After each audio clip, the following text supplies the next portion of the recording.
in order to pacify the hearts of those who got affected by the death of Hiranyaksha, Hiranyakashipu now starts narrating a story. Um, just like an expert teacher would not only talk philosophy but would also substantiate the philosophy with some examples, something that can be compelling for them to relate to the current event. So, similarly, Hiranyakashipu is acting here as a great teacher for his relatives. So, Hiranyakashipu narrates the story as follows. In the state known as Ushinar, there was a celebrated king named Suyajña. When the king was killed in battle by his enemies, his kinsmen sat down around the dead body and began to lament the death of their friend. So you can see this picture that has been painted is very, very similar to the picture that is in front of the um, the wife of Hiranyaksha, mother of Hiranyaksha, and therefore they would be able to perfectly relate to this situation. So the situation is that the king Suyagya is dead. His hair is scattered all over his face. His eyes no longer carry the luster, and his whole body is smeared with blood that is oozing from his wounded heart, and swords and his sword and weapons, they had been cut into pieces and they were spread all around. So the king's wives got severely affected seeing the body of the king in front of them.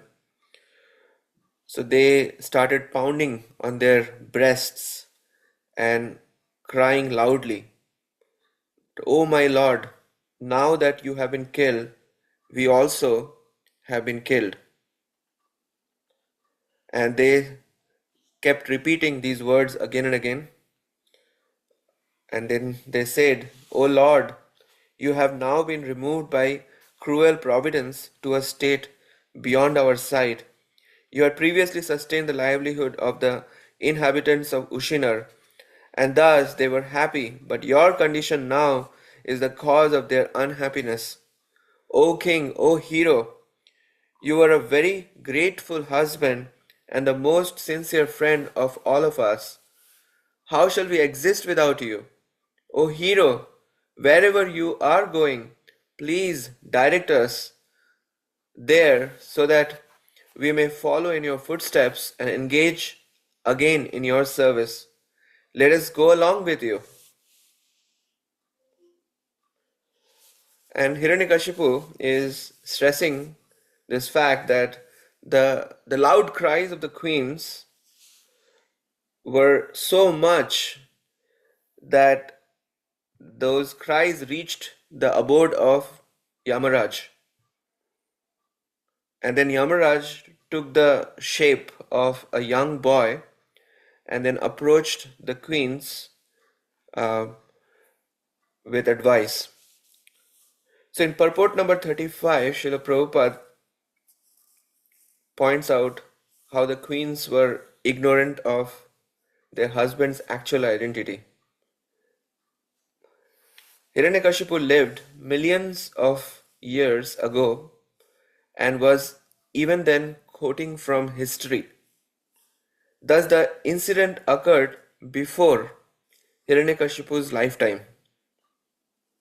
But the same ignorance in the bodily concept of life is still prevalent, not only among laymen, but even among scientists who think they will be able to revive frozen corpses.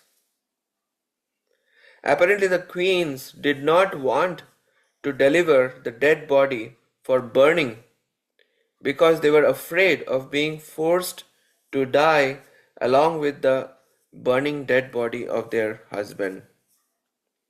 Srila Prabhupada is painting this additional picture so that we can understand the depth of the bodily conception of life.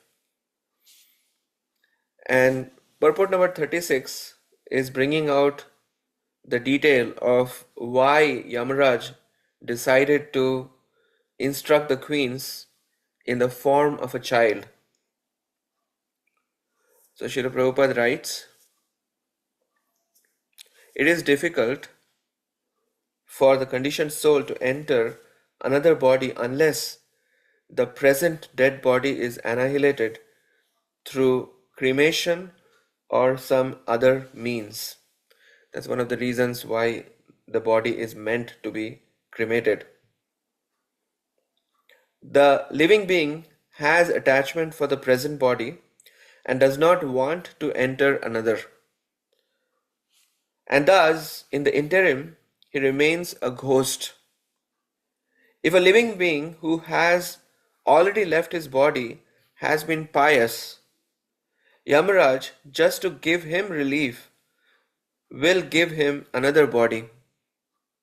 Since the living being in the body of the king had some attachment to his body, he was hovering as a ghost, and therefore Yamaraj, as a special consideration, approached the lamenting relatives to instruct them personally.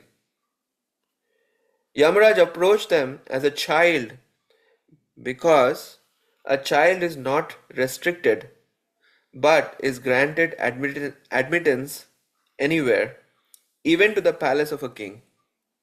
Besides this, the child was speaking philosophy. People are very much interested in hearing philosophy when it is spoken by a child.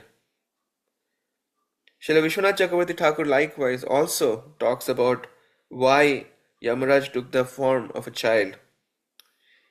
So he writes that some say that Yamaraj generally comes personally for the pious and takes them to his city once their bodies are burned.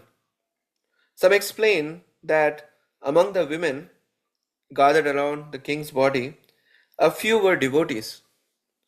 So as Yamaraja's servants couldn't approach the scene, Yamaraj himself came to take the body from them. Interesting detail. Yamaraj assumed the form of a boy because a child speaking is very sweet and because a boy speaking philosophy would be sufficiently astonishing to inspire the queens to take up the instructions. So far, Hiranyakashipu has painted this whole picture. The king is dead and the queens are heavily lamenting because of their bodily conception of life. And then this is the time now Yamaraj had made his entry as a small child to instruct the queens. And we will next see how Yamaraj speaks the science of the soul. Thank you very much. We'll continue.